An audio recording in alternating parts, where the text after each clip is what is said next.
வணக்கம், இது நம்ம ஆர்ஜி ஃபேமிலி கிச்சன். இன்றைக்கி நம்ம சேனலில் நல்ல உதிரியாக ஹோட்டல் ஸ்டைல் பிளைன் குஸ்கா எப்படி பண்ணுறது அப்படிங்கிறத அந்த வீடியோவில் பார்க்க போகிறோம். வீடியோவை ஸ்கிப் பண்ணாமல் பார்த்து இதே மாதிரி நீங்கள் ட்ரை பண்ணி பாருங்கள். குஸ்காவோட டேஸ்ட்டு அவ்வளோ அட்டகாசமாக இருக்கும். இப்போ வாங்க இது எப்படி பண்ணுறது அப்படிங்கிறத வீடியோக்குள்ளே போய் பார்க்கலாம்.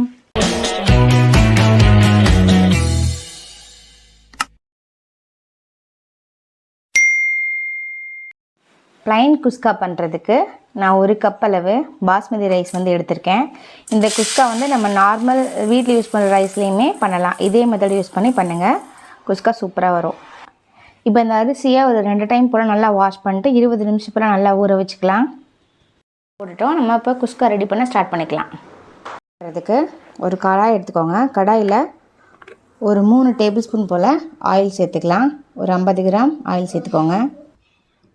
ஆயில் சூடானதுக்கப்புறம் இந்த ஹோல் கரம் செட்டு ஏலக்காய் 5 எடுத்திருக்கேன், கிராம்பு 8, ஒரு அரை ஸ்பூன் அளவு சோம்பு, கொஞ்சமாக பட்டை, ஒரு ஸ்டார் பூ, ஒரு கல்பாசி, கொஞ்சமாக கல்பாசி, மராட்டி மொக்கு 1, ஜாதிபத்திரி சும்மா சின்ன பீஸ், இங்கே பாருங்கள், சின்ன பீஸ் மட்டும்தான் எடுத்துக்கணும் ஜாதிபத்திரி. இப்போ இது எல்லாமே ஆட் பண்ணிக்கலாம்.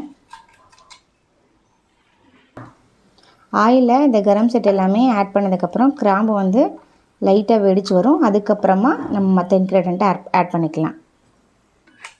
இந்த கரம் செட் ஆட் பண்ணும்போது அடுப்பு கம்ப்ளீட்டாக லோ ஃப்ளேமில் வச்சுக்கோங்க, இல்லாட்டினா தீஞ்சிரும். இப்போ எனக்கு கிராம்பு நல்லா வெடிச்சு வந்துருச்சு.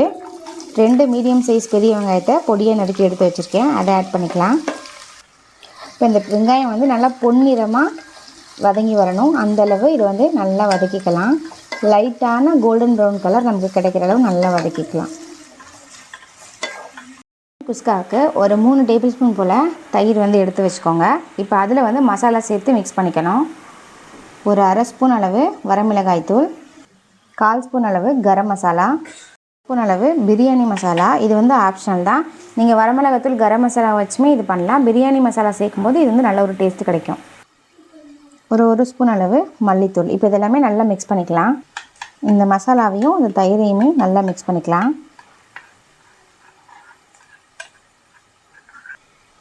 மிக்ஸ் பண்ணால் இந்த மசாலா கலவையை ஒரு ஓரமாக வச்சுக்கலாம். பச்சை மிளகாய் பார்த்திங்க அப்படின்னா ஒரு 6-7 பச்சை மிளகாய் நான் ஆட் பண்ணியிருக்கேன். பிடிச்சா ஒரு கைப்பிடி வரணும், அந்தளவு மட்டும் புதினா, அதுக்கு கம்மியாக கொத்தமல்லி எடுத்துக்கோங்க. ஏன்னா நம்ம எடுத்துருக்கிற ரைஸ் மொத்தமாக ஒரு 1/2 kg வரும். அதுக்கு தகுந்த மாதிரி புதினா கொத்தமல்லி நம்ம எடுத்திருக்கோம். இதில் புதினா தான் அதிகமாக இருக்கணும், கொத்தமல்லி கம்மியாக தான் இருக்கணும்.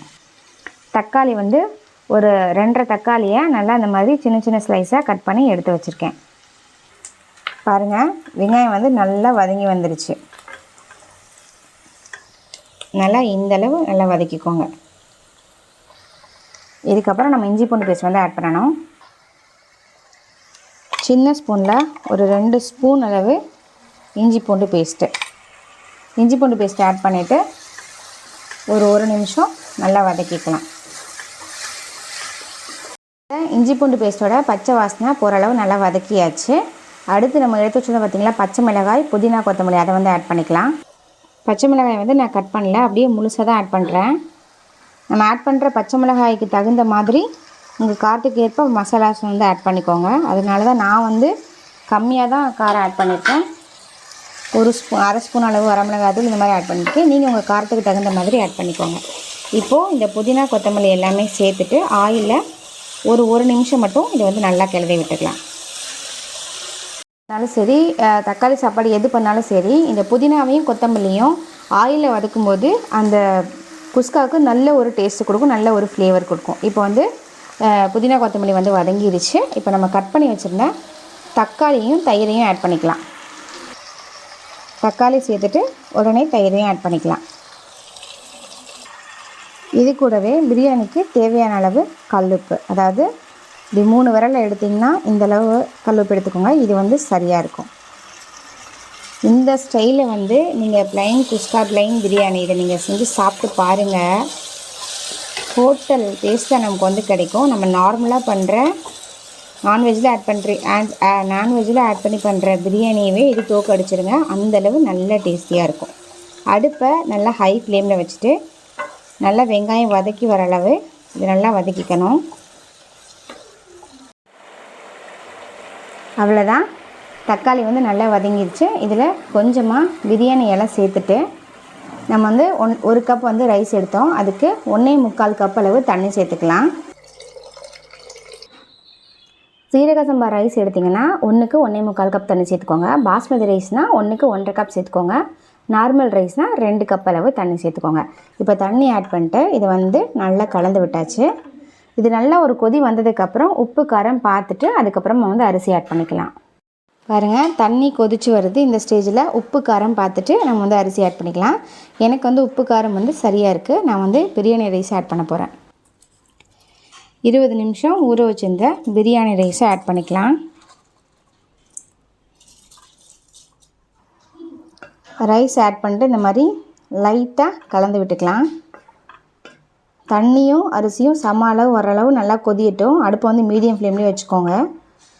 அதுக்கப்புறமா நம்ம வந்து தம் போட போகிறோம். இங்கே பாருங்கள், இப்போ தண்ணி வந்து நல்லா சுண்டிடுச்சு. அரிசி வந்து மேலே தெரிய ஆரம்பிச்சிருச்சு. இந்த ஸ்டேஜில் இதை வந்து ஈவன் பண்ணிட்டு அடுப்பை கம்ப்ளீட்டாக லோ ஃப்ளேமில் வச்சுக்கோங்க.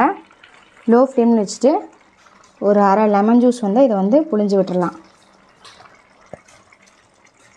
தேவைப்பட்டால் மட்டும் நீங்கள் லெமன் ஜூஸ் ஆட் பண்ணிக்கலாம். தேவையில்லை அப்படின்னா லெமன் ஜூஸுமே தேவைப்படாது, ஆட் பண்ண தேவையில்லை. இப்போ லெமன் ஜூஸ் புழிஞ்சு விட்டுட்டு தம் போட்டுக்கலாம். அப்படியே ஒரு மூடி போட்டு மூடி மேலே ஒரு வெயிட் வச்சுக்க போகிறோம். அப்படியே ஒரு 10 நிமிஷம் விட்டிங்க அப்படின்னா, பாஸ்மதி ரைஸ் அப்படின்னால 10 நிமிஷம் வந்து சரியாக இருக்கும். 10 நிமிஷம் கழித்து அடுப்பு அப்படியே ஆஃப் பண்ணிடுவோம்.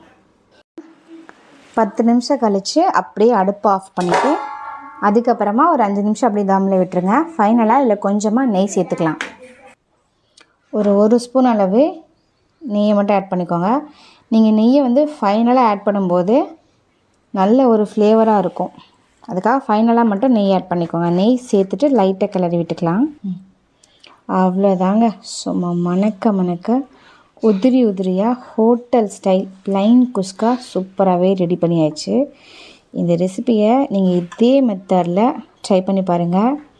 பிரியாணியே தூத்துடும், அந்தளவு டேஸ்ட்டு கொடுக்குங்க இந்த பிரியாணி. இந்த ப்ளைன் குஸ்கா எவ்வளோ சூப்பராக வந்திருக்கு பாருங்கள். இதே மாதிரியான ப்ளைன் குஸ்கா ரெசிபியை நீங்கள் வீட்டில் ட்ரை பண்ணி பார்த்துட்டு டேஸ்ட் எப்படி இருந்துச்சு அப்படிங்கிறத மறக்காமல் கமெண்ட் செக்ஷன்லாம் சொல்லுங்கள். இது போன்ற வீடியோக்களை தொடர்ந்து பார்ப்பதற்கு நம்ம ஆர்ஜி ஃபேமிலி கிச்சனை லைக் பண்ணுங்கள், ஷேர் பண்ணுங்கள், கமெண்ட் பண்ணுங்கள். மறக்காமல் சப்ஸ்கிரைப் பண்ணிக்கோங்க. தேங்க்யூ ஃபார் வாட்சிங்.